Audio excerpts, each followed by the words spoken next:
All right. Yeah, I'm happy you're.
Do you want the recorder? Yeah. We're doing something. So we'll wait just a minute.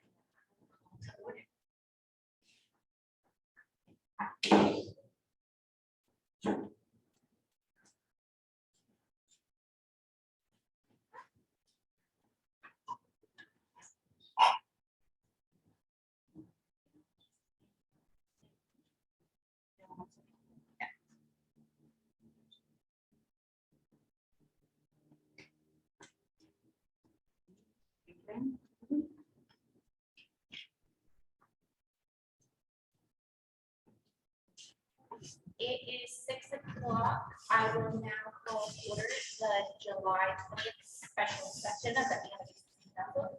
Please rise and join me in the flag. I pledge allegiance to the flag of the United States of America and to the republic for which it stands, one nation, under God, indivisible, with liberty and justice for all.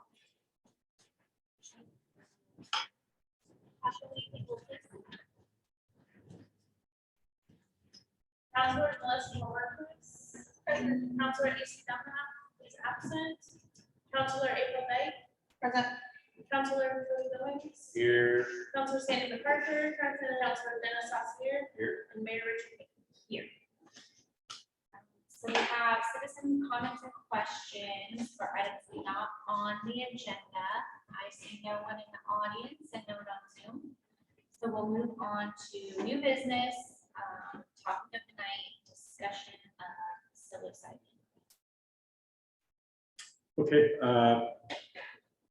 good to be back, and I've sent all of you the information I had from Bill Monahan, from the LOC, and from another attorney office, BEH, on what the proposals are. On last Friday, I went and talked to other city managers in the region at a COG meeting, and I learned a few things. Most of the other cities are just as like what words discombobulated as we are as to what to do. A few are leaning towards some sort of moratorium more than a prohibition to give themselves the time to kind of figure it out before they make a permanent decision. I did find out from multiple people that although the county is, according to the paper, isn't going to make a decision until August 11th, even if they vote to prohibit it, it's only within county land. So the county could prohibit it just outside city limits, but inside city limits, it could still be legal or vice versa. So their measure would not impact the ability of the city to make its own decision. I think in one of my slides, I got that confused because I didn't see anything that said that, but that's to clarify. So where we are right now is kind of a discussion. I think I put in somewhere there kind of what the, at least on Zoom and elsewhere, sorry, on PowerPoint and elsewhere, kind of the ideas of what it is, what it does, kind of what the rules are, and then a plan of kind of what the options are, which is to do a moratorium, do a prohibition, or do nothing at all and just let it take effect as planned. I did a quick scan of the social media pages. I think you have something as well, Councilor. I was just scanning social media, and it's about a 50-50 split right now between people saying we should ban it outright, people saying that we should just let it ride and not do anything. I didn't see anyone really say anything one way or the other about a moratorium. That's all I have at this time.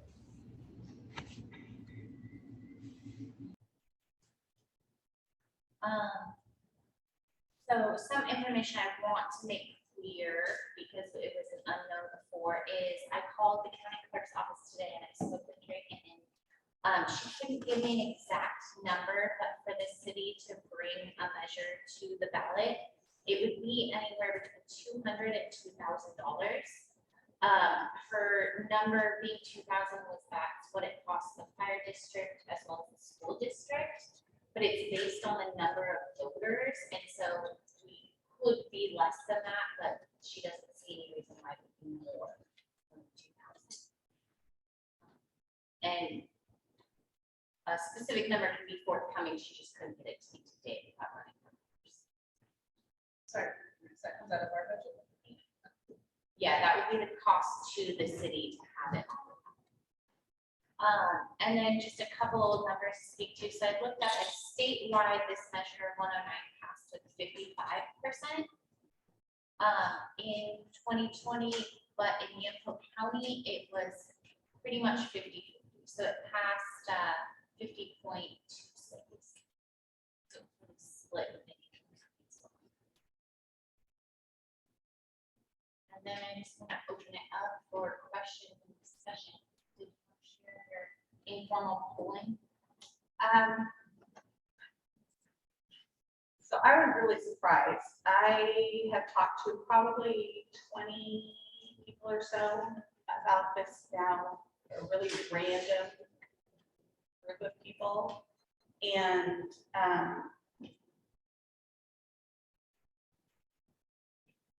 all of them told me the exact same thing, which is that they saw no reason to do anything about it. Just to let it be. Like, a quote I got today was, "Don't waste the time, money, or paper it would take to do it. To put it on ballot." And I was very, very surprised that I didn't have anyone in that group tell me strongly the other direction. Because this was no one. And this was a wide variety of people, including different sides of the fence. And I was really, really, really surprised because this was not from the same pocket of people. So that was just my talking to people. That doesn't mean that that's the same everywhere, but that was just my experience pulling people that I talked to in town. And every time I went anywhere where there was a gathering of any groups of people, I tried to ask. I'd say, "Hey, you live here. What do you think?" And everyone just kind of said, "Why?" Because they're going to do it, was what I got heard. And I said, "Well, that's not the point. We're talking about the manufacturing, distribution, and retail." Yeah. And they all kind of just still said.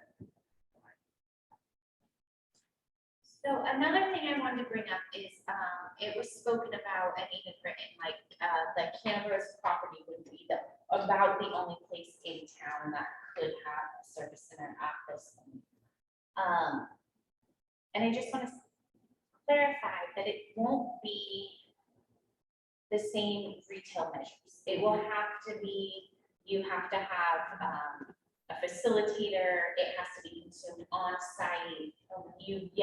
So there won't be any of the drug leaving the facility. It has to be administered by a licensed, not a doctor, but a licensed by OHA. They require 120 hours of schooling, pre-licensing, 40 additional hours. And then what I've heard from a lot of councils and counties is they're worried about keeping the person there until they vet them off. But as far as the OHA rules are, it's consumed on site and you don't leave the site until you are no longer under the influence. I think some of the concern is that when you, outside of those service centers, you'll have manufacturing and labs. And so maybe it would be more abundant black market price, but those are going to happen. Those will be present in our state. But as far as the service center goes, anyone over the age of 21 can go in, have an initial meeting with this facilitator, then get the okay to come back for a session to partake on site. But none of the psilocybin will leave the facility. That was just kind of hidden in some of the details, so I want to make sure. And two things. First, on that note, the only things we can prohibit are the manufacturer, which is the growing, packaging, basically the shipping of the drug, and the service, which is, as she just described, the servicing and providing of it and dispensing of it. There's also the facilitation, which is the licensing of those individuals. We can't control that at all. And the laboratories to ensure purification and testing, we have no control of that either. So if somebody wanted to put in a laboratory in here, at most we could possibly do is regulate the location or zoning requirements of it, but we couldn't restrict that. Even if we had a restriction against the manufacturer and or sale, we couldn't restrict anybody who had a facilitation license from doing facilitation work, if like over Zoom or something, if they have a license, if they could, because we can't control that. So it's merely the dispensing and the manufacturer. Of note, Miss Barbie Farquhar, citizen Farquhar, popped up and wanted to know if, since she came in late, if she would still have an opportunity to speak, if you would give that chance, or it's up to you. Yeah, so why don't we run through the counselors, give everyone a chance, and then let her have her minute? Okay, done. See her, but, okay. Counselor Goings? Go ahead. Oh, yeah, I was just calling a random stuff I here. didn't raise my hand. So I have a lot, why don't you go ahead, I have a lot of questions, so maybe you'll. I have, yeah. Okay. So I was looking through the budget to kind of see what the tax benefit we received from marijuana compared to if we did a moratorium, what we would miss out. And I don't know what free marijuana tax was. So actually, the psilocybin will be taxed at 15%, and that goes for administration fees and the psilocybin council fees. None of it will come here, and it doesn't affect our marijuana. Right, I was just wondering how the numbers compared, so like, if it was being sold at the same rate as marijuana, 10%, 10%. but the city won't get any of the 15%. Oh, they don't need to lose our marijuana benefits, so that is It's separate, it's separate. I thought if we put the ban in, we lost the marijuana benefits. Okay, so that is not the case. But they talked about losing the benefits of psilocybin if we banned it, so what was? So the 15% goes to the Oregon Department of Revenue and will be used for administrative costs and to the psilocybin council. There's actually nothing that the city benefits from allowing. Not tax revenue. So that was an initial mistake on my part. I will admit that, because the initial reading I had, most people didn't know. So then I think I mentioned somebody, I reached out to the LSC and was kind of asked, well, what happens with the tax revenue? I'm like, well, we'll get back to you. We don't know. So obviously you found the answer. Well, I did not have an so answer. to So I didn't know. Yeah. Neither Mike nor I are legal counsel either. Bill gave us the information he has. This is just according to the OHA and state of Oregon websites. So,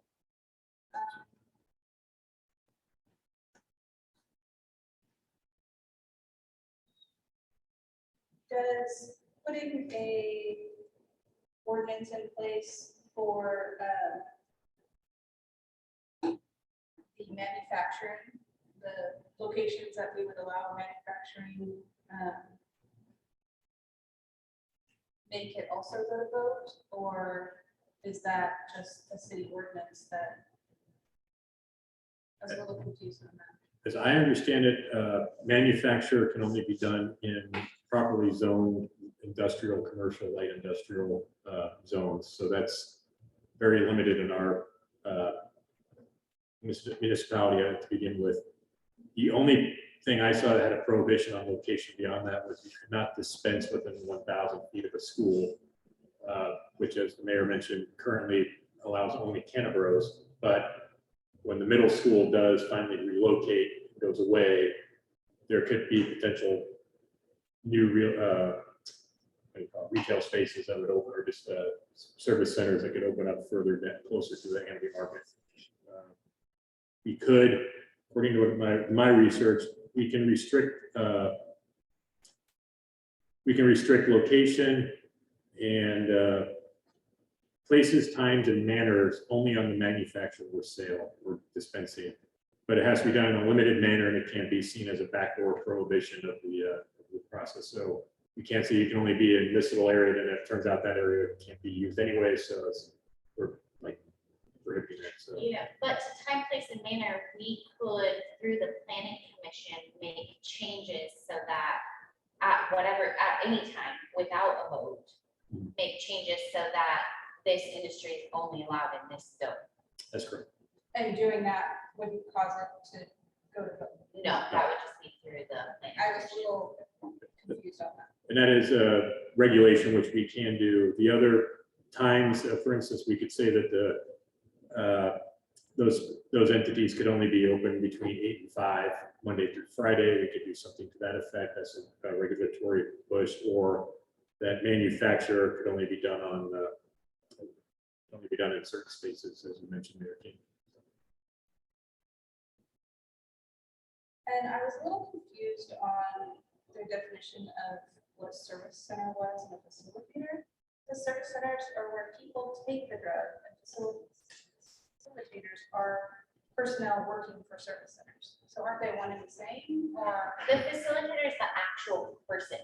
So like the person handing them? yes, because only someone who's completed 120 hours plus the 40 hours is allowed to be a facilitator.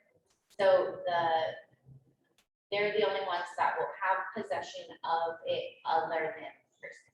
So the service centers in which the facilitator works. Okay, so I mean, they're one and the same. They will always be in a service center facility. Yes, it would, yeah, facilitation can't happen outside of the service center. One's the building, one's the person. Right. But, I understood that, but I just, didn't see the point of it.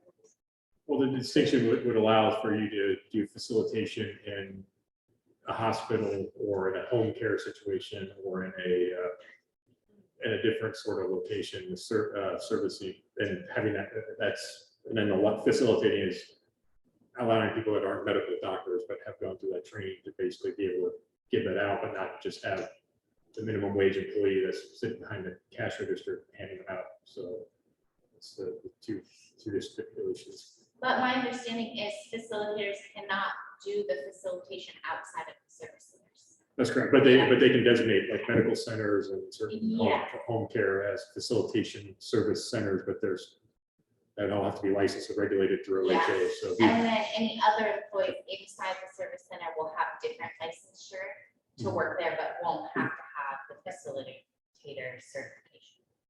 So for us right now, theoretically, the Cannabros, and this is what I was trying to relate last time, Cannabros could set up a facilitation service center within their establishment, hire somebody who has the proper training and has a facilitator license, and then that facilitator could dispense and as you described, the drug to individuals on their property in their center if they're properly labeled as a service center.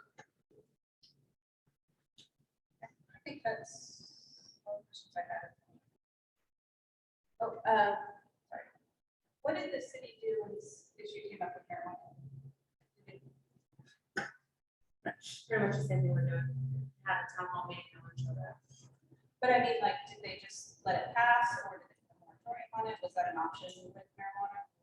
Yes, but at the time they weren't concerned because they were under the impression that every place in the city was within that housing. So they decided not to put anything in place.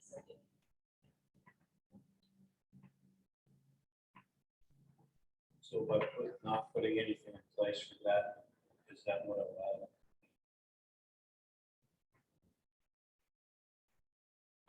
Put there? Yeah, so even at the time that they didn't do anything, they just weren't aware that that was one commercial spot that would work, but yeah. So if we would have done something back then, we prevented that shot. But if, now, if we did say no to it, we would use all revenue from there. In that case, yeah, prohibiting marijuana would have lost the tax. But if I correct me if I'm wrong, Tasha, maybe Cody as well, as I understood it when we passed that rule and we put that in there, there was a house sitting on that property.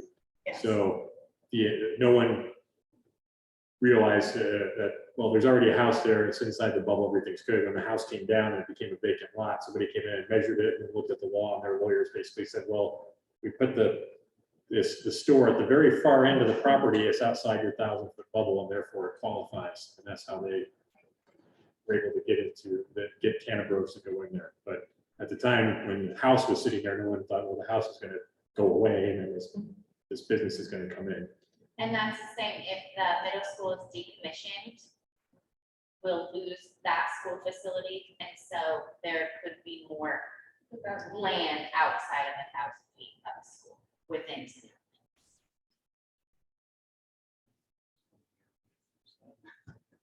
But then we would lose our marijuana revenue. Well, if we did it for marijuana, which is almost too late now to prohibit it. I'm personally, I think, I know, I'm against marijuana as a whole, but for medicinal reasons, I think there's purpose. But I just think, I know a lot of people would not be smoking it right now, but don't need it for medicinal reasons if it was illegal. It'd be nice if we could come up with other options to bring in tax revenue than to do it for illegal stuff that used to be illegal. I think as far as the mushrooms, again, there's medicinal purposes for it that help people. My thoughts are it's continue to get that from the government. That's just my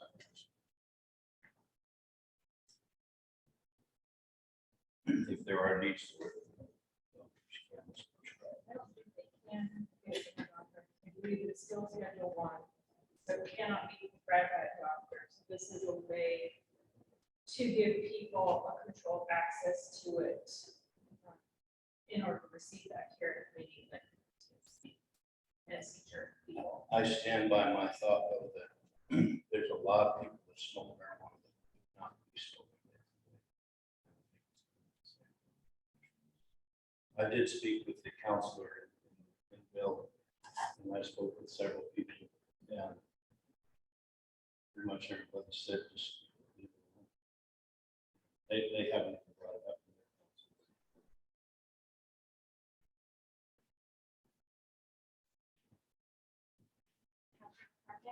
I'm absolutely for it, and I hope we can have that as a benefit for people in need. I know people not in this area that have used it quite successfully for some pretty debilitating PTSD. And I would like that to be an option for people here, especially in a more controlled environment versus getting a hold of the stuff on the street and using it anyway because you know it works, but it's inconsistent, it's not lab tested. So I like the sound of this is actually consistent and lab tested and people are trained to administer it. I think it's great. And just to speak to Oregon law versus federal, so it's also not FDA approved for any use. And that's mostly only because federally it's prohibited. And so they're not allowed to do a lot of medicinal testing on it because it has no FDA purposes. It's not federally approved marijuana, and now we've got so many versions of it, and we've been able to isolate, the THC and the CBD and the CBG and really purify those. And I know from a veterinary standpoint, I've used it on my animals to control some pretty horrible seizures, dogs with noise phobias and other phobias. Veterinarians in the state of Oregon legally cannot prescribe it because it's a Schedule 1. It's still technically federally illegal. But we can talk about it to our clients and say, hey, I've tried this on my dog. But we can't recommend it and we can't prescribe it, but it can still be legally discussed. And so that's that avenue.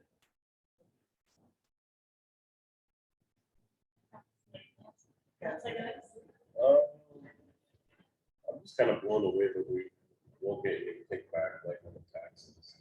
For it being in town, that's kind of weird.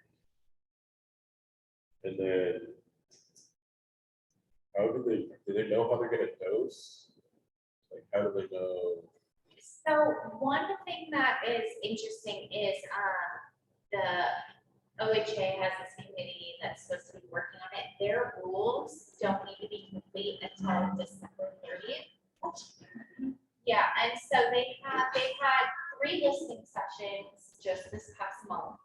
And they have a lot there. They kind of started with like the service center rules and the licensure.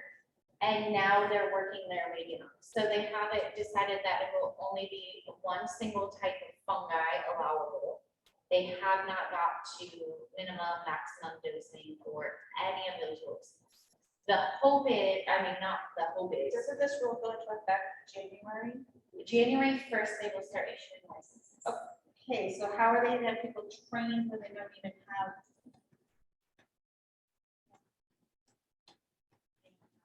The other thing I read that was interesting is, it's, the assumption is that to go to a service center and to get this will cost people about $1,000 per session.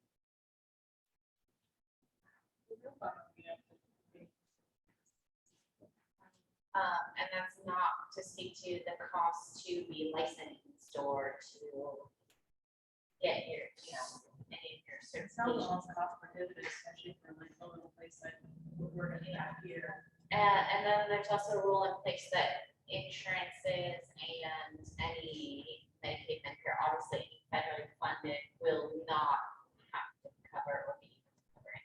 So that would be getting an intense money.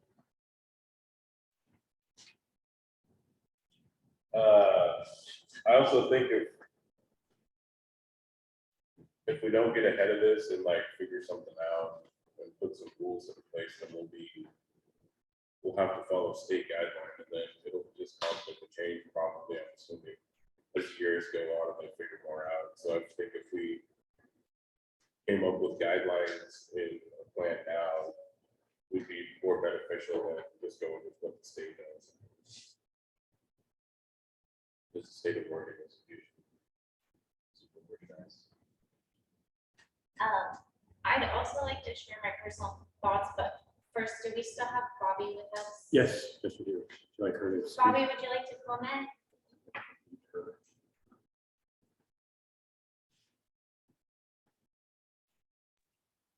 Well, I'm against it. I don't think we should have it in our city.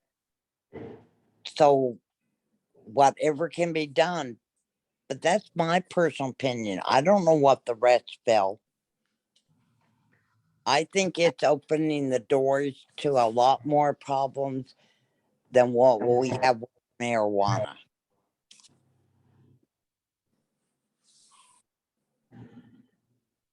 Thank you for that. Is there anything else you'd like to say to the council? Or any No. other- Okay, well, we appreciate you coming and hearing from you.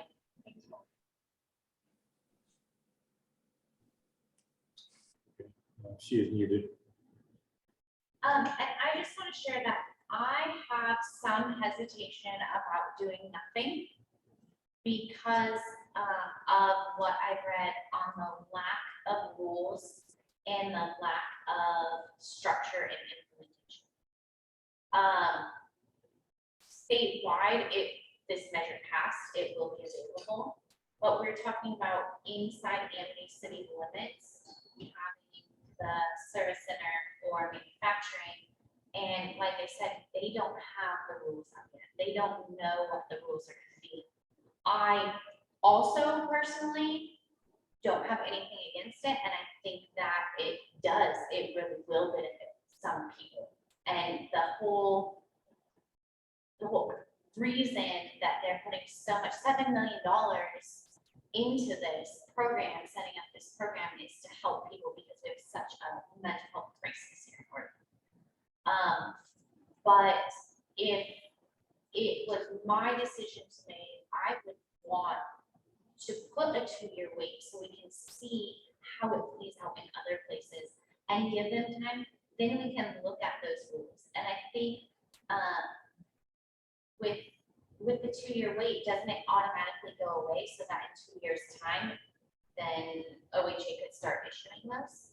The way I understand it, and I'm sure, it will, as you mentioned, Councilor, may change, but if we put in a 2-year moratorium, at the end of the 2 years, we would either put out another ordinance and another vote to basically impose a permanent prohibition, which would have to go to the voters, or we can let it time out, and then after the moratorium was over, we would then be allowed to either go to regulation or let it just happen as. Then at that time, OHA would just start issuing licenses. Yes. for- So it could just pick up 2 years from now where we leave it off tonight and say whatever they're doing, they're allowed to do, or we can, again, put it to the voters to see if they want to make the moratorium or permanent prohibition. So we could kick the prohibition down the road 2 years. if we'd like. So, sorry, does the 2-year moratorium delay the vote that would happen this November? No, No. so that's the other thing. We have to, It we- would have to be voted on by people at the end. So if they vote for it and there's a 2-year moratorium, does that automatically go away come Right. January 2023? So what we would do is we put in an ordinance that says we want to have this moratorium. The ordinance would basically implement the moratorium and then say this will go to the vote in November. If the voters approve the moratorium, it goes 2 years, and then at the end of the 2 years, we have to put another vote on the ballot to say we have to prohibit it, or if we just let it go, in 2 years, it would go away, and then it would be legal. But if we wanted to put in a permanent prohibition in 2 years, you'd have to do the same thing. We'd have to put another ordinance, put it on the ballot, put it to the voters. So But if we say the moratorium and we take it to the voters in November and they say no, then it's it's no. we're done, and it becomes legal January 1st. Okay. So I also like letting the people in Amity vote, because I saw the numbers in Hamilton County being 50-50. And then it's more of a, well, we're voting for what happens here, but there's processes. That's what I am concerned with, because that's what I heard from a lot of people, is that the budget's already tight. We're already spending a lot of money. Do we need to spend money on this? And that's where my fear is I don't like the idea of just saying not do anything. But I have fears about putting money into something. And why are we putting money into this? That's my fear. Because the budget's already tight and people keep complaining about us raising rates on things and doing things. And I'm just afraid people are going to say, why did you waste money doing this? That's my only fear. Because the people I talk to, if you talk to people, I mean, I'm just saying, I'm just afraid that that's what we're going to hear. That's where I'm afraid of backlash. That's my only thing. I'm afraid of trusting the Oregon Health Authority to put in rules that will protect us. Yeah, I mean, it's just concerning that someone could take it and then drive off. How do you gauge whether they're still under the influence? You know, that's a little scary. Well, and I don't want to live in fear. I think it does need to move forward, but I'm saying we could take a step back and wait. It's still going to be available in the state because the state of Oregon voters passed it. It just won't be a service center in our city for 2 years until we see how it goes out. If people vote for it. That's correct. Yeah. Well, and that's assuming McArthur is going to spend all this money. Under brand new store. And that's, I mean, we're putting all of our eggs in the basket that if we take this to the voters, they're going to vote for this. And that's what I think we're forgetting, is that we keep talking about the Oregon Health Authority and not trusting them and all of this. We're all putting our eggs in that basket that if we take this to the voters are going to say, we don't want this. And that's what everyone's making the assumption, that we don't trust Oregon Health Authority, but we're also saying that the people of Amity aren't going to trust Oregon Health Authority either. Well, I guess just I usually would like. I feel like giving people the chance to vote is they're either reinforcing what they already think or they're have another chance to take their opinion. Like it's saying, the city council decided for me, they should have let me vote because I'm not, because they didn't choose my way. That's the other. Like they sat back and did nothing. Yep. And didn't even give us a choice. Yet we're giving people a choice and we have one person. Which, thank you again, Bobby. I agree. And let's just shut up. Further discussion, input? Well, I say that as I mentioned earlier, this general consensus for most of the cities is that they're all over the map. That's the general consensus. No one really knows what to do. It's not like we're the only city that's taking a moratorium and the other 10 cities around us are thinking permanent bans or doing nothing. Everyone's kind of like, I don't really know. So I think the way I'm reading the ordinance, to have it pulled up here, their template ordinance, is that it would allow the city 2 years, a moratorium which allows the city 2 years to enable the adoption of state psilocybin licensing and regulatory programs and allow the city to adopt a reasonable time, place, and manner of regulations on the operation of the facilities in the best interest of health and safety and welfare of the people. Refer to the voters this 2-year temporary ban. So basically, it gives us that 2-year window, if approved by the voters, to figure out developmental codes and other changes. But it wouldn't allow them to just start handing out licenses and dispensing January 1st. We would have that 2 years kind of, everyone could kind of figure it out. And as you mentioned, cannabis could establish their business in 6 months from now, could be like, wow, we could really do this, or no, that's not even something we want to touch, or something to that effect. Personally, I think if we were to take action, I think the moratorium, my personal opinion, I think the moratorium is probably the threads the needle the best. It puts it to the vote, gives us an option to take some time. If they reject it, then we know that they want to have it. Like I said, it gives the voters the opportunity. But I'm also concerned about the cost of the fact that this is going to be a lot of work that has to happen very fast, and we're not sure what we could do it all, but everything's set up, and then they could just basically say, yeah, we don't want a moratorium. Right. I was looking, is there a spot in the budget to pull money from for this? Because I was looking and I didn't see anywhere obvious. Not really. I mean, Worst case scenario, $1,500. so it's, 2,000, I mean, it could be. Yeah. if it's $2,000, I mean, it would probably come out of maybe that community engagement money that we put aside. Could come out of, I mean, it's reasonable to assume that it's going to be similar to what the voters would be for the other. I mean, it'll probably be a little less than the school district and fire district because the voter base is not the same. It's a smaller voting base. Right, but I think in my It's head, going I to was be thinking similar. The other thing about not doing anything right now is we could go to the planning commission right now and say, we request that you kind of put out some parameters for a time, place, and manner to share with the city council, right? Yeah, that was kind of my next question. Do we need to put the moratorium in effect? If we could, I mean, we could still go and start the ball rolling on creating our own city ordinances surrounding this. yes, the only thing I could foresee is if the commission comes up with a bunch of plans of how we're going to regulate it, then we present it to council, you approve it, and then the state comes down and says, okay, we just re-wickered our rules, and now everything you just did is null and void because we changed some wording that said that we could, now we can't, or something to that effect. We did all that work for naught. But I think we could start down that path if we wanted to. I'm pretty anti-prohibition of anything myself. Fine. I mean, that's just, I will put it out there. That's, Especially when something like this, it sounds like what you described, it's already so overly regulated, how to do these facilities. my concern is that they don't even have a set of rules for us to look at, and we're being forced to put something to the vote. Yeah. Like, that is what I'm uncomfortable with, is it's saying you, council, cities need to make these decisions. I think if, yeah, and then if we do the 2-year moratorium, that takes us out of guinea pig.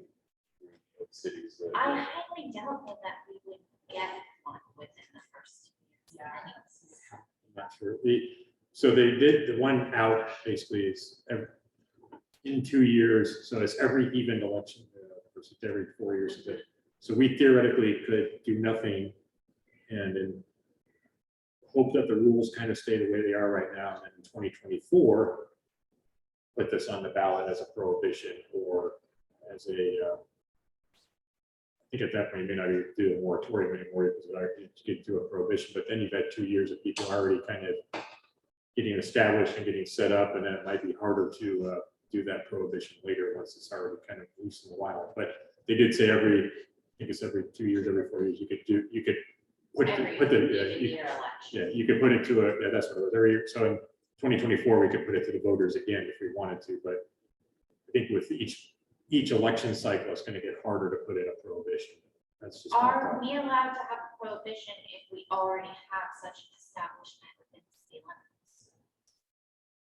I don't even know how that would work. I think that's something Bill would have to answer. I don't know how, I don't even know that would help. Right, that would be kicking. I'm just saying it could be a possibility. Okay, well, we till 2024, and someone's already starting the process.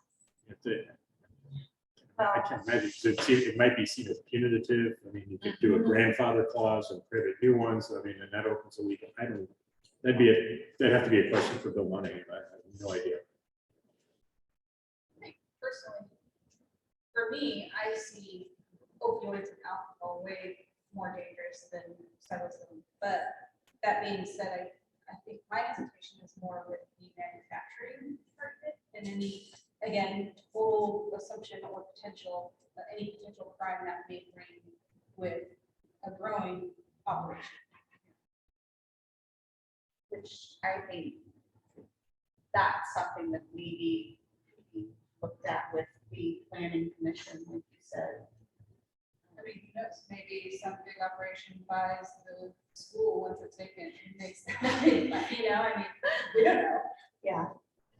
So it says the license types for manufacturers, according to OHA, as of now, says cultivates the fungus and manufacture products, cannot cultivate outdoors, premise must have defined boundaries, cannot exceed production quantities established in a rule, which I'm not sure they've established. Product tracking system required to track manufacturing, sale, and transfer of product to prevent diversion, ensure accurate accounting, and ensure accurate reporting. So theoretically, you're right, Councilor, they could, the school moves, they could turn the whole school into an indoor growing facility if we zoned it as a commercial property or it was legally allowed, and they could start manufacturing in there if we did not have a prohibition in place or a moratorium. They could start that process if they wanted to. Random to add, each batch will be laboratory tested before it goes to facilitators. So that's something that doesn't happen with every substance that's passed out to people leaving or illegally. My only concern is, yeah, if we do nothing, then we're at the mercy of OHA at that point. That is something we could get into. But if we can figure out ordinances and guidelines set out, then I think that would be better than doing nothing at all. The planning commission can figure out the zoning on all that. I believe so. We'd have to work with Bill on that, see what's legal within land use. Like I said, my only concern is if we get it all done and then they turn and the state law basically says you can't do what we just did, or then we either have to undo all that work or. Okay, no more to figure out. Right, Yeah. well, and so it's still waiting some time and leaving us in this limbo where something could happen, but we can always wait until they only have till December 30th to have complete rules on the books. So we wait till then and we ask the planning commission, say, come February meeting, we want you to meet on this, please.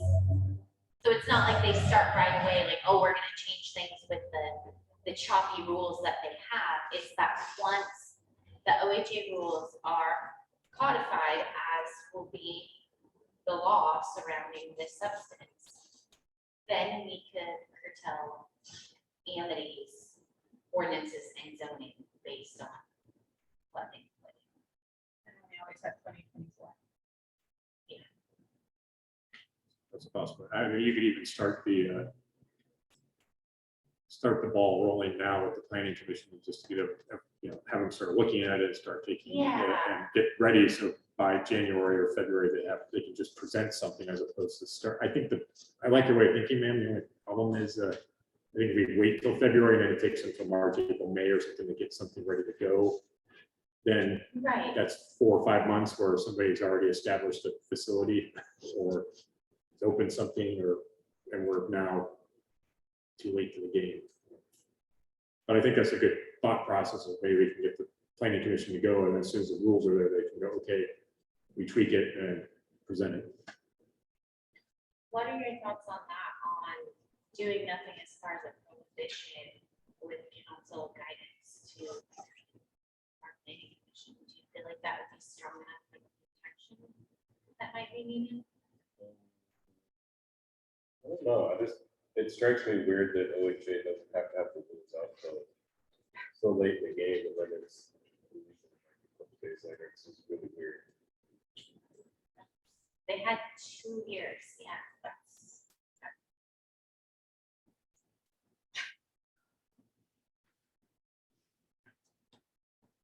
I didn't know that you had to stay at the facility though the whole time. That was something I learned tonight. That was not a rule. Yeah, the last stuff we read last meeting, it made it sound like it was kind of open, whether you could just buy it from. Yeah, so there's no retail sale whatsoever. That's interesting. I think that would really change. Yeah, I mean, there is the concern that there will be more manufacturing, it's black market, possibly black market use, but at the same time, I think they really are trying to put as much thought into it to close all these loopholes. And that's why it's taken so long to hash out where they are. I just wish we weren't asked.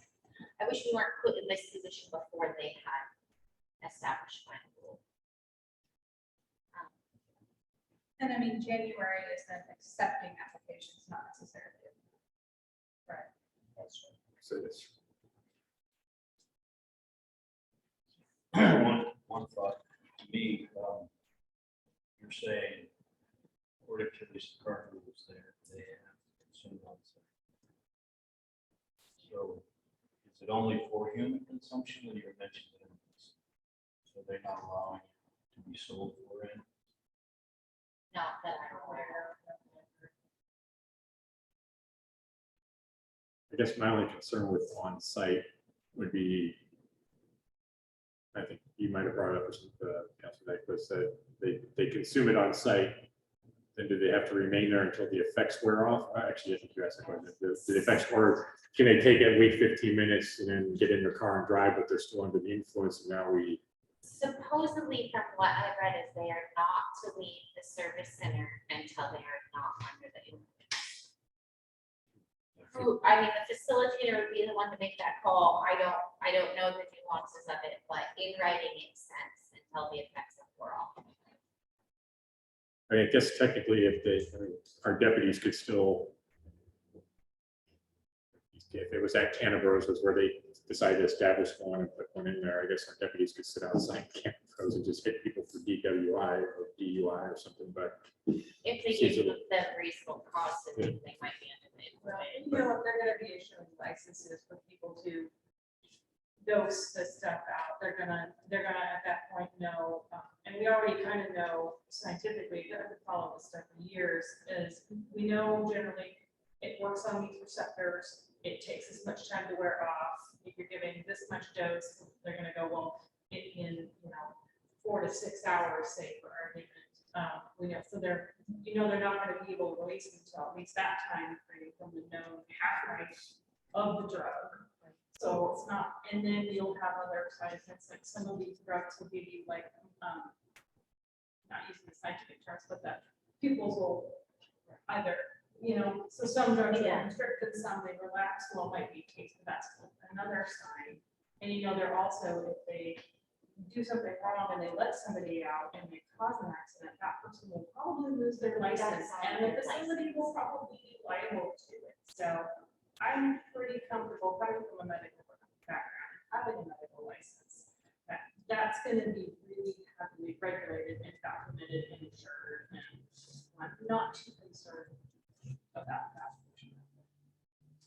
Well, and I read some literature from someone who already had it in the plans that they wanted to start a service center, be a facilitator and all this, and they said that a lot of people in that industry that are hoping will actually just have like overnight stays. I mean, that will be part of, your package that you need. That's almost a built-in prohibition. I mean, because if who's gonna want it, that's gonna take a lot of room. They're not gonna you know, if you've only got enough room for 3, 4, 5 people, sit there and come off their high, they're not making any money. I mean, it could be something where they require a designated record, like you go to the dentist and some stuff, they make you have some. Is that part of it? Because you said it has to be consumed outside. That's probably why it's taking so long. It's, yeah, I think they haven't figured out, and also, to bring up again, what I read about it costing $1,000, that wasn't on a state site or an OHA site, it was just a presumption from people in it, but that will be very prohibited, that people won't be lining up to do this, No. if it costs $1,000 per tree. I You mean, can grow your own mushrooms in the backyard if you really want to. Right, and that will still be illegal. And that's, that number of hours. And it is won't what matter it because costs. people doing illegal stuff will always do illegal stuff, so I don't care about controlling that end of it when she's not done. So I'll ask for final questions and motion if anyone else wants to. Keeping a vote on this, so So what does a moratorium do? So if we do a moratorium, that means you have to put it up. So you have, so I'll run down the options for you. You can do nothing, allow it to play out. Okay, so before we go further, then what does do nothing? So what would happen is if we did nothing, come January 1st, hopefully by December 30th, OHA would have their initial rules out. They would start issuing facilitator licenses. People in town could get their license to facilitate.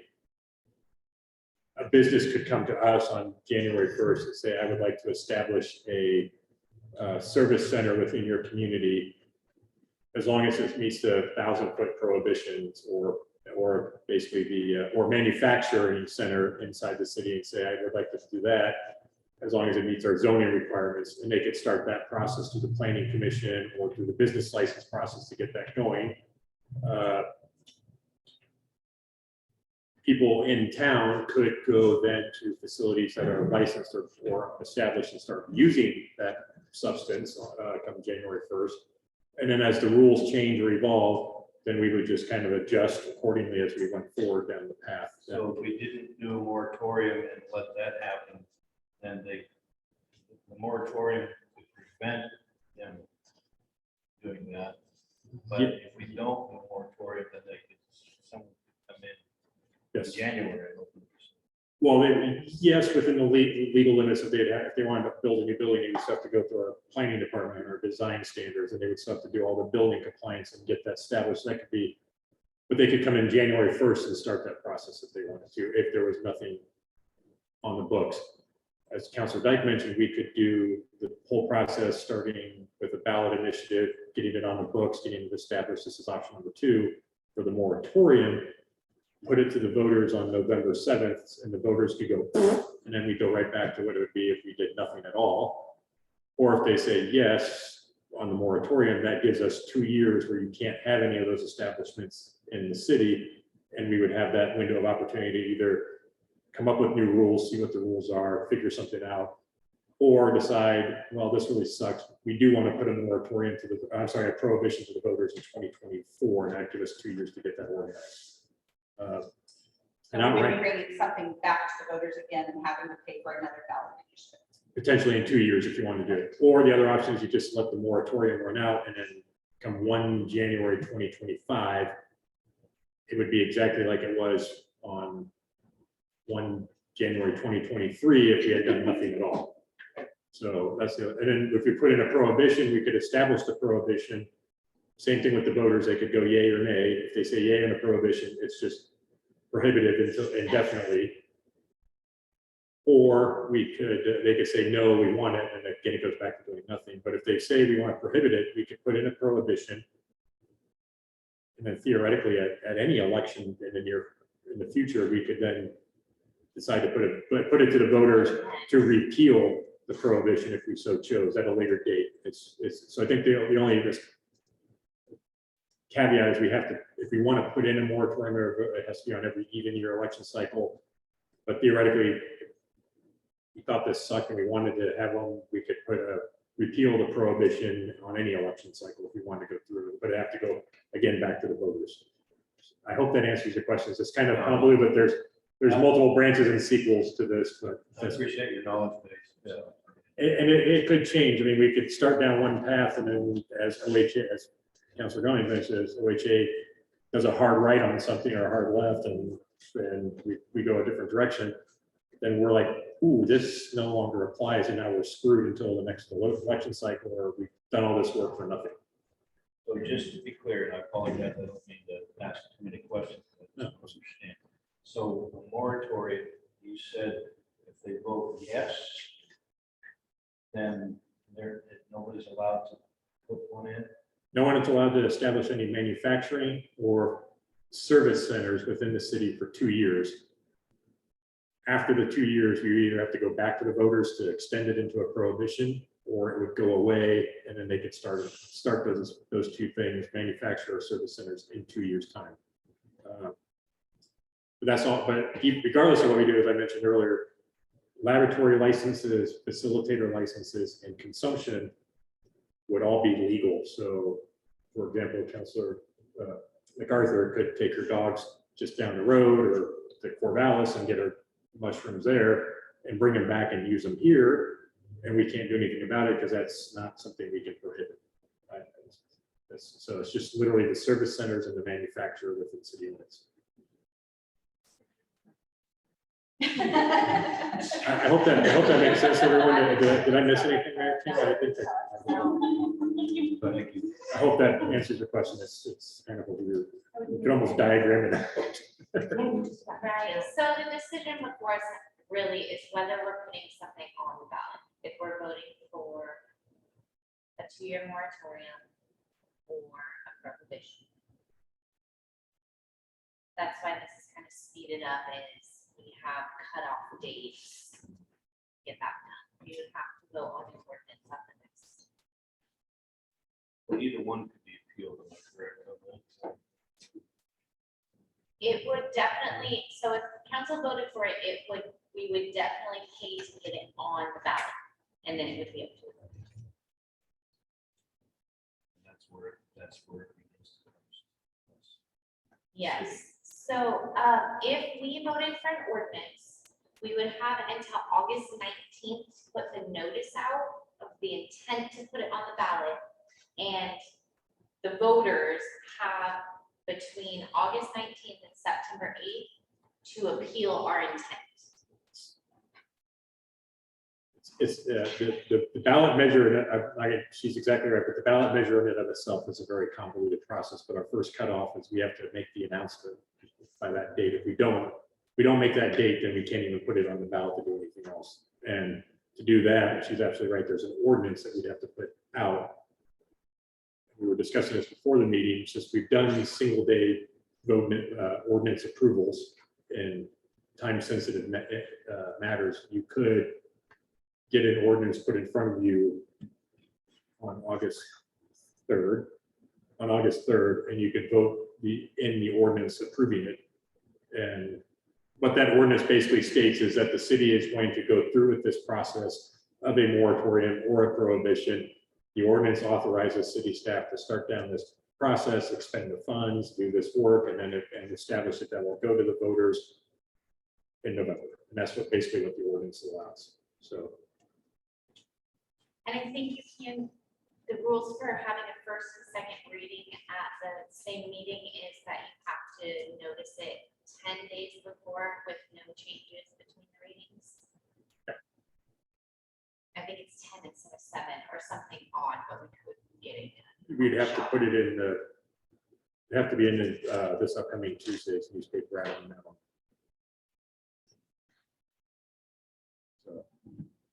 So the only thing, if we make the city ordinance to allow it, the only thing we can really change is, if I understood you correctly, location, times, and manner of sales, is that what you said?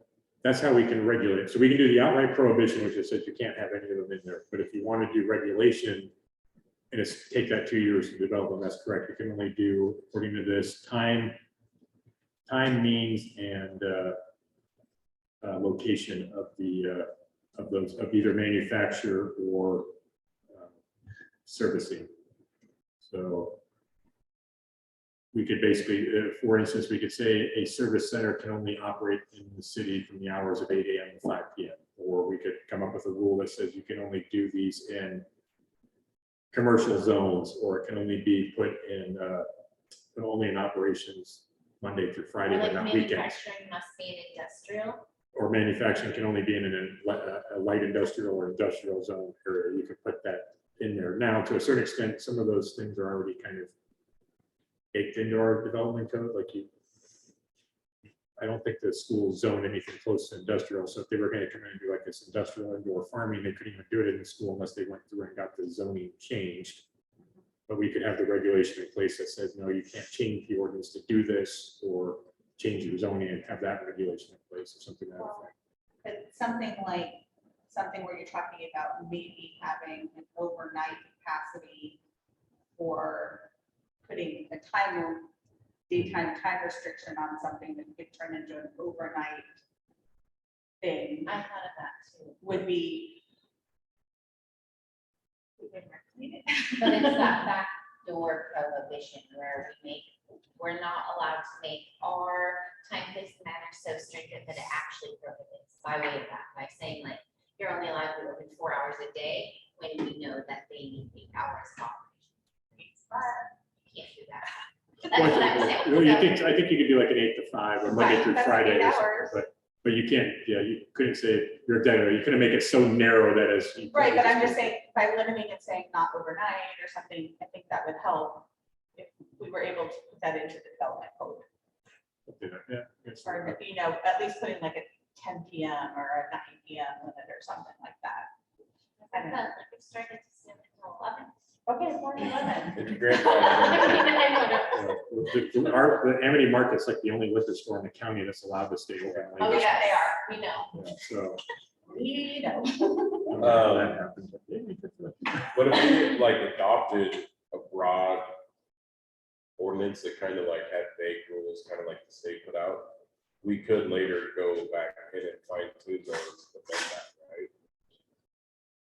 Off the top of my head, I'd say yes, you could, but if I would be willing to bet Bill would say that if we did it in such a manner that a business could see it, it would look like we were singling them out or being restrictive solely on them, that could get us into trouble. Because it could be seen as a backdoor prohibition to doing something.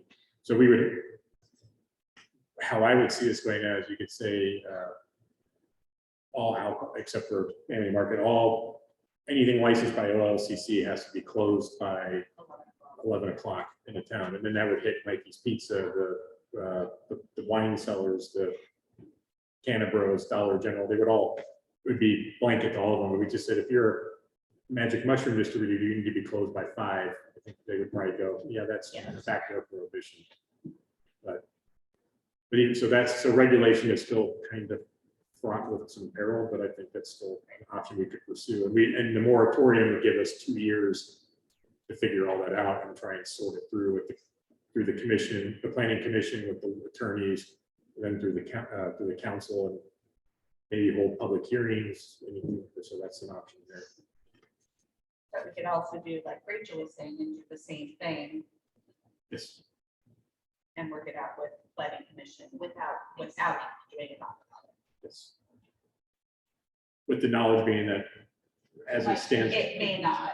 I mean, but I think right now we'd be kind of going with your thought there, Councilor Saucier, that I think we would be safe right now to think that we probably have about 18 months to figure something out as it is, because I've seen the plans for Canabros and they don't have a lot of room to do potentially overnight stays or facilitation of this thing. I think they're kind of set up for one thing. And I don't think the school's going to go away for another 12 months, which would be probably which gives us 12 months to figure out how to do, potentially protect or regulate something for all of Trade Street. So I think we have a little bit of time built in, but I'm speculating, so I could be way off.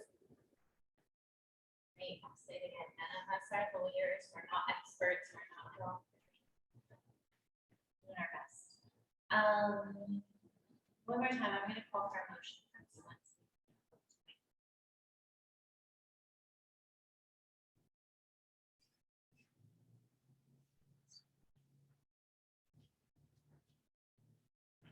In your agenda packet, I've provided potentially 3 types of possible motions if you'd like. Does anybody copy this?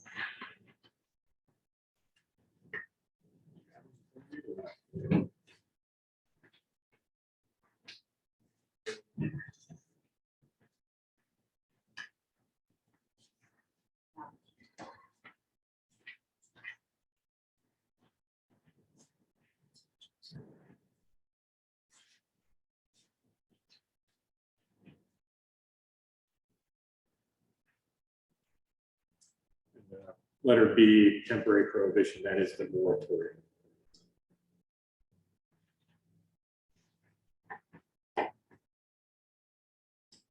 So Bill Monahan is our. City attorney. And his legal brief is provided in your agenda packet. He did, I will say, just reviewing it, he did not make a recommendation one way or the other.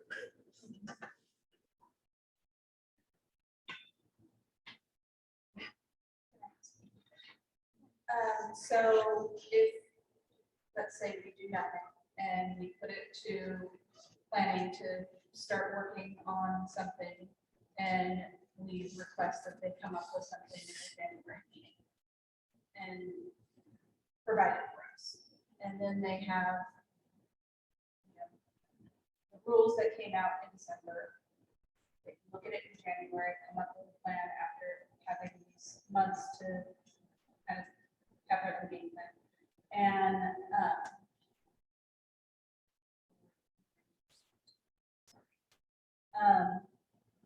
and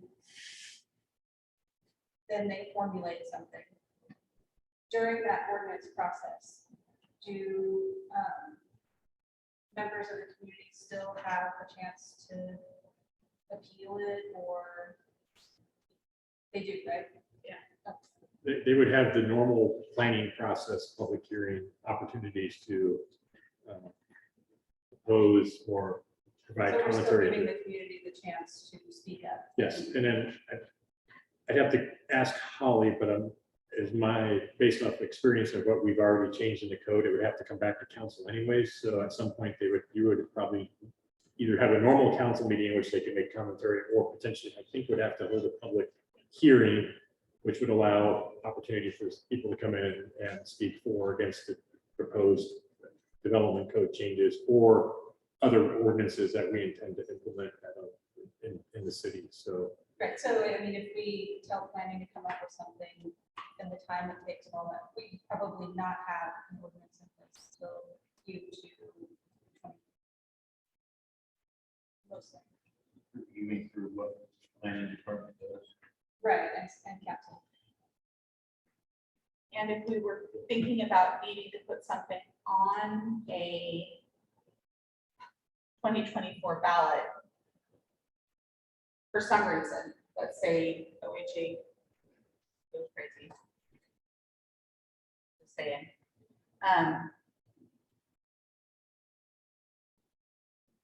I personally would feel a whole lot better putting something on a ballot that we've had more than 2 months' time to throw together. That's just how I feel. Meaning not put it on. I guess I would just don't. I'm not comfortable throwing something on a ballot just because we feel like we've got to throw something on the ballot. Especially when we don't have the funds to do it. That's what I'm just thinking from the fiscal aspect of it. I'm not saying that I'm for this by any way, shape, or form. I'm just looking at it from the fiscal aspect that I don't know where we're going to get the money. So forgive me, I don't want everybody to hate me for asking too many No, questions. it's fine. but The opposite. I want to, so flesh out the city planning part a little bit. If we go that route, is it possible that go against us? Off for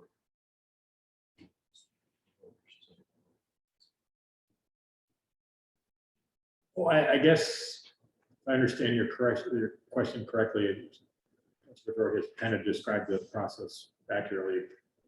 They would come up with some options, some desired changes to the development code. Maybe instead of you can only do these operations in industrial, which would limit the location, put something forward, and then we do a public hearing and you get an overwhelming majority of the people that say, no, we don't like this.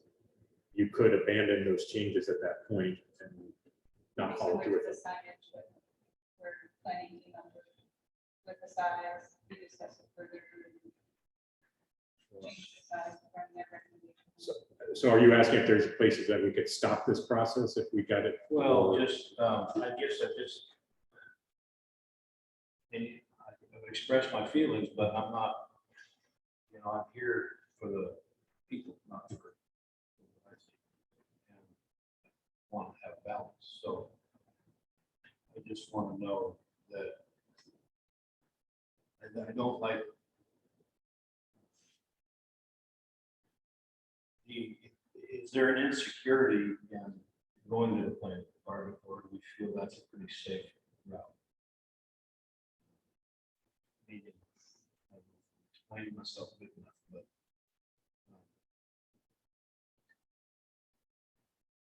I don't really know how. I think council's in a position where we can say, these are our feelings, this was our discussion, how can you help us form something that fits Amity well? And then they'll work with the information as it comes, since we don't have all the information. And then it comes back to us. Whatever they come up with, where we said, was that even what we were hoping for or not? It also comes to a public hearing, so people see that before it's decided, and they can say, we don't want that in our town, why are you doing this? Or My tendency is leaning towards, thank you, fund. Moratorium. But just unfortunately, we don't have a lot of time to. And this was not something where I'm dropping the bomb on you because I didn't know anything. I mean, this literally popped up for everybody in the state very quickly, and now it's becoming everybody's problem. So like I said, it's in the paper. The county's having the same issue. So even the county clerk expressed like, man, county council and your guys' attorneys really should be getting together and have like some joint information for you guys. Because I'm hearing from everyone that no one knows what's going on. So the League of Oregon Cities did put together and I presented it in your agenda packets, a template, boilerplate template for how to do the ballot title, question, the summary, what it would look like to the voters and the information packet. So we have that pretty much canned. There's also an ordinance in there that we could adapt a little bit. I could adapt and present to you. That's pretty much ready to go. So they have those in there for that moratorium. So it's not like I have to create it from scratch. I have a template to work with. I think your question was, do we trust the planning commission to come up with something worthwhile? I would say yes, but I think Mayor King brought up a good point. If we don't like it, or the public doesn't like it, we can always stop that process. And there wouldn't be a requirement for a ballot initiative to do that if we decide to make changes along that process with the planning commission. We can continue to do that internally without having to have that artificial deadline if it needs to be on the November 7th ballot with all those gate checks before that. As far as the money, I think you all probably know this. It's, if we say it's 1,500, it's probably 2,000. So if it's a better option, I don't, my thinking, I don't want to just save the money. It's option. Saving the money going through the planning route is the best option.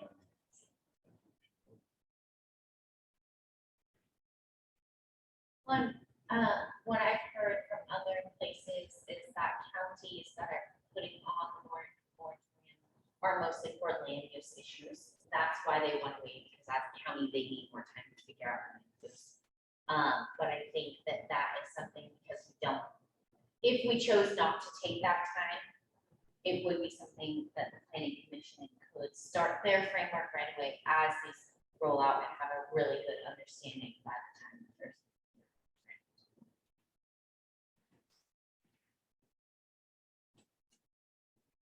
I think waiting yet till we hear back from the planning commission would be the best option for us.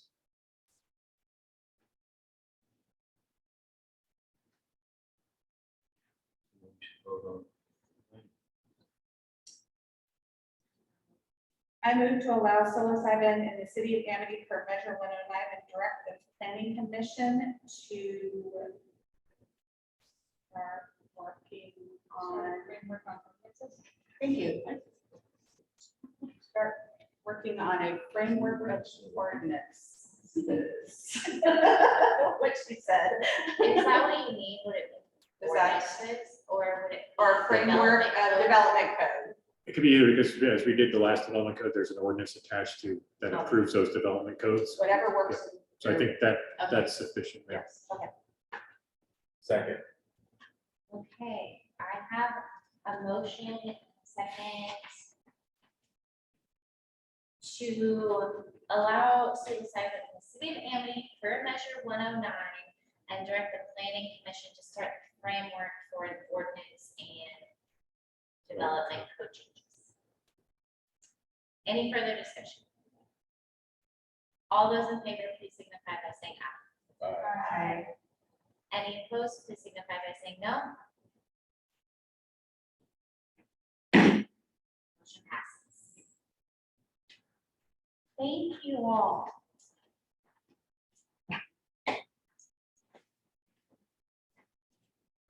We'll move on to business from the mayor and councilors. Councilor President Knight. I have nothing, except that if you want to come down and meet the potential fire chief candidates, they are at fire hall starting at 7:30 tonight. Councilor McArthur. Just briefly, I would like to kind of start a discussion, and I will try and find a way to fund it from the grants. Is we really need some signs in the dog parks that state the leash law and the leash dogs. Because the dog park, I have yet to be down there in the last couple of weeks when there wasn't at least one set of loose dogs. And there's dog food everywhere, and it's eating. Is that just in the city park? Yeah, and we don't have a single sign, and like they say, somebody, there's a leash law, I don't see signs, and then they don't sign. We need signs. I don't know how to start that. That's all I have. I know we had a goal at one time, to have poop bag distributors, so maybe that could be a 2-for-1 goal we could work towards, to put the leash signs right on the poop bag. We might be working places. Thank you. Anything else? Councilor Bojorquez. Last week, Anthony and Mr. Thomas and myself put on a business informal discussion. And we had 9 members of the business community come and give feedback and participate. And I think it was really productive. It was 2 hours, I think. Yeah. Of discussion back and forth, and I think everyone who attended kind of has the same goal of shoring up the community, and really creating an environment where they can thrive and businesses can have more events for Amity, participating together. And I got some good feedback on what they'd like to see in a volunteer database, and so that'll steer the direction of which free website that we find. And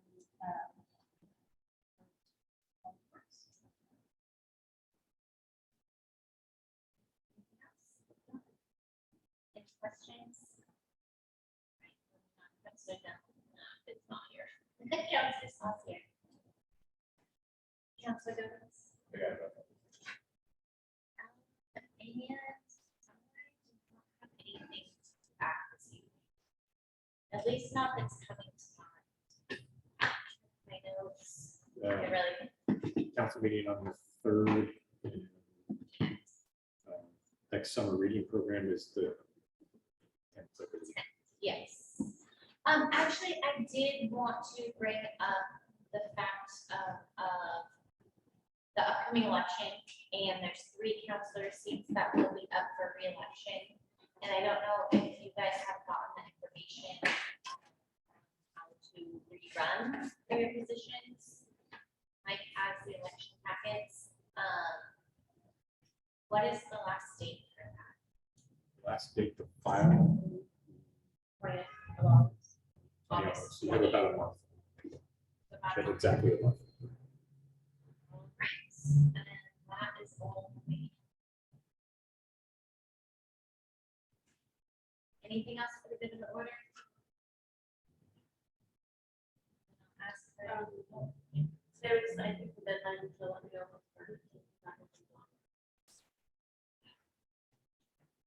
Barbecue is also on August 10th.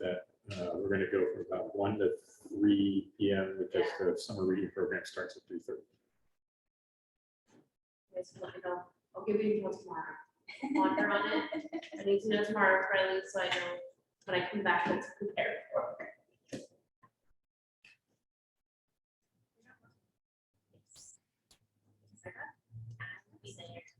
Okay, Move to adjourn the meeting. the motion and second, all those in favor of adjourning the meeting, please signify by saying aye. Any opposed? Hearing none. Passes. Good night and thank you all.